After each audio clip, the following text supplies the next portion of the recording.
हाय, मी Shri Deepak Gawari. Mangalmurti vocational training centre या ठिकाणी मी कन्स्ट्रक्शन सुपरवायझरचा कोर्स केला.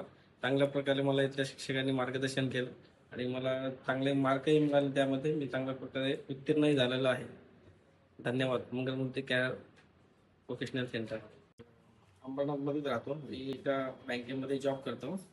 मी नेटवर सर्च केलं होतं की मला कन्स्ट्रक्शन सुपरवायझरचा हा कोर्स, त्याच्यामुळे आपण गव्हर्नमेंटचे कॉन्ट्रॅक्ट घेऊ शकतो. यासाठी मी ह्या कोर्सची चौकशी केली आणि मला अंबरनाथमध्येच मंगलमूर्ती व्होकेशनल सेंटर या ठिकाणी मला हे कोर्स मिळाला आणि मी चांगल्या प्रकारे याच्यामध्ये मार्क मिळवून मला सर्टिफिकेटसुद्धा मिळालेलं आहे. Thank you Mangalmurti vocational centre.